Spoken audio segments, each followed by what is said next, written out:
जय महादेव, जय शिव शंभू। आप सभी को शिवरात्रि की अनंत शुभकामनाएं। महादेव हम सभी पर अपनी कृपा दृष्टि सदैव बनाए रखें। शिव पुराण में वर्णित महाशिवरात्रि से जुड़ी एक अद्भुत कथा आइए हम सभी सुनते हैं। इस कथा को आज के दिन सुनने से भगवान शिव की कृपा प्राप्त होती है। आइए हम कथा सुनते हैं। गुरु ध्रुव नाम का एक शिकारी था। वह अपने माता पिता और अपनी पत्नी बच्चों के जीवन यापन के लिए वन्य जीवों को मारता था। उसी से अपना जीवन यापन करता था। एक दिन वह अपने परिवार के भूख मिटाने के लिए वन में शिकार करने जाता है, परंतु सुबह से शाम तक उसे कुछ प्राप्त नहीं होता है। तो वह मायूस हो जाता है और नदी किनारे एक बिल्व वृक्ष पर चढ़ जाता है। संयोगवश उस दिन शिवरात्रि थी और पेड़ के नीचे एक शिवलिंग था। वह शिवलिंग बेल के सूखे पत्तों से ढका था। वह शिकार के इंतजार में थका बेलपत्र तोड़कर नीचे फेंक रहा था। वह बेलपत्र नीचे शिवलिंग पर गिर रहा था और अनजाने में उसकी पूजा हो रही थी। तभी वहां एक हिरनी आई। वह जैसे ही जल पीने लगी, शिकारी ने तीर कमान से निकाला। इतने में उसके कमंडल से थोड़ा जल छलककर शिवलिंग पर गिरा और उसका प्रथम प्रहर का पूजा हुआ। जल गिरने से थोड़ी आवाज हुई, जिससे हिरनी ने ऊपर देखा तो व्याध तीर ताने ऊपर बैठा दिखा। वह भावुक हो बोली, हे व्याध, मुझे कुछ समय दे दो, जिससे मैं अपने बच्चों को अपने पति और अपनी छोटी बहन को सौंप दूं, जिससे वे परेशान न हों, और फिर मैं तुम्हें अपना शरीर सौंप दूंगी। यदि यह मेरा शरीर तुम्हारे और तुम्हारे परिवार के भोजन के काम आ जाए तो मेरा जीवन सफल हो जाएगा। शिकारी कहता है, मैं ऐसा नहीं कर सकता। तब हिरनी कहती है, तुम मुझ पर विश्वास करो। यदि मैं ऐसा नहीं करूंगी तो मुझे विश्वासघाती, पतिद्रोही और शिवद्रोही का पाप लगेगा। ऐसा मैं तुम्हें वचन देती हूँ। तब वह उसे जाने देता है। पुनः वह इंतजार करने लगता है और बेलपत्र तोड़कर पुनः वह जो है नीचे फेंकने लगता है। तो नीचे ढके हुए शिवलिंग पर वह बेलपत्र जो है वो गिरने लगता है। इतने में उस हिरनी की छोटी बहन वहां पानी पीने आती है। व्याध पुनः कमान तान लेता है। इससे पुनः उसका शुद्ध जल छलक कर शिवलिंग पर गिर जाता है और गुप्त रूप से उसके दूसरे प्रहर की पूजन हो जाती है।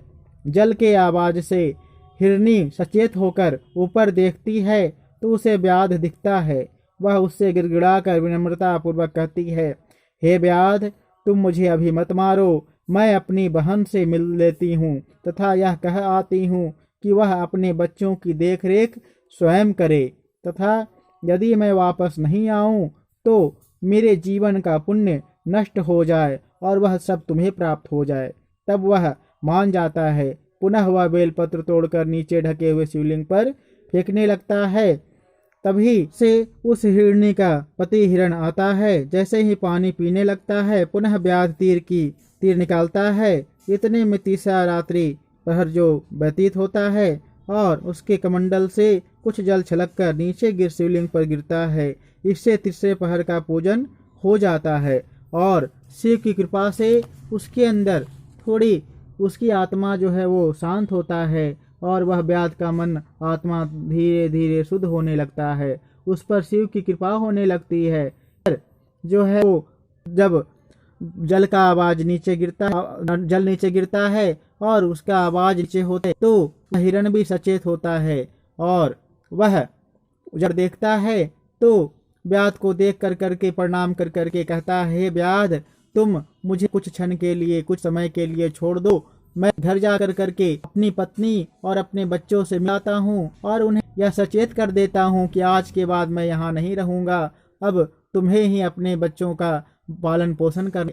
सो तुम मुझे कुछ समय दो, और यदि मैं ऐसा ना करूं, वापस नहीं आऊं, तो मुझे शिवद्रोही जैसा पाप लगे, विश्वासघात का पाप लगे, और जीव जो ब्रह्म हत्या इत्यादि का दोष लगता है वह सब मुझे लगे, ऐसा मैं तुम्हें वचन देता हूँ।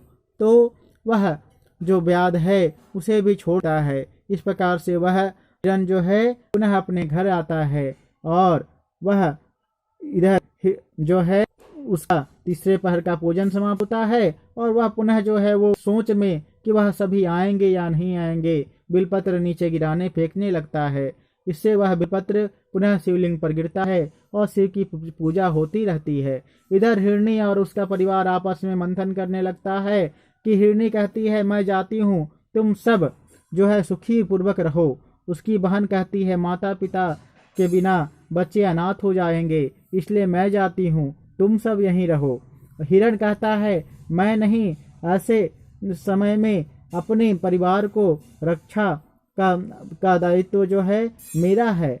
ऐसे समय में जो पुरुष अपने परिवार की रक्षा नहीं करते सो उसे बड़ा पाप लगता है, सो व्याध के पास मैं जाता हूँ। अंत में निर्णय यह होता है कि हम सभी उसे हम वचन दे चुके हैं, इसलिए हम सभी जाते हैं, और भगवान यदि जन्म दिए दोबारा तो फिर हम सभी मिलेंगे।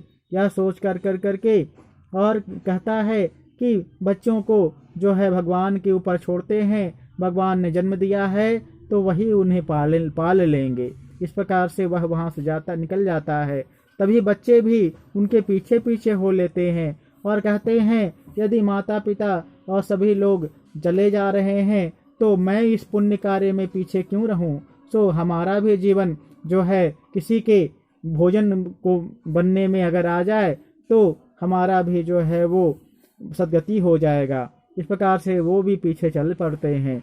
जब सभी व्याध के सामने उपस्थित होते हैं और कहते हैं हे व्याध, हम सभी को मारकर अपने परिवार का भोजन बनाओ। यह देख वह जैसे ही नीचे उतरता है उसका जल शिवलिंग पर गिर जाता है और चौथे प्रहर की पूजा उसकी पूरी हो जाती है, जिससे वह पवित्र हो जाता है और वह सोचता है कि इन वन्य प्राणियों में इतनी दया करुणा है तो मैं मनुष्य होकर इन्हें मारने का पाप क्यों करूं, और वह उन्हें जाने देता है।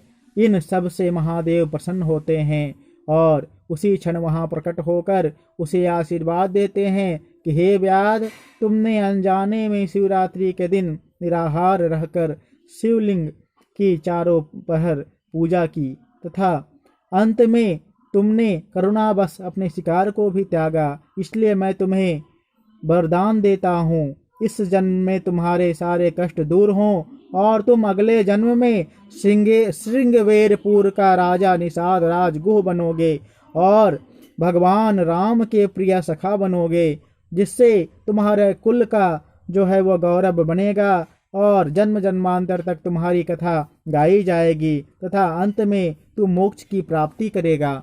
हे निषाद, जाओ, तुम्हें मैं आशीर्वाद देता हूँ।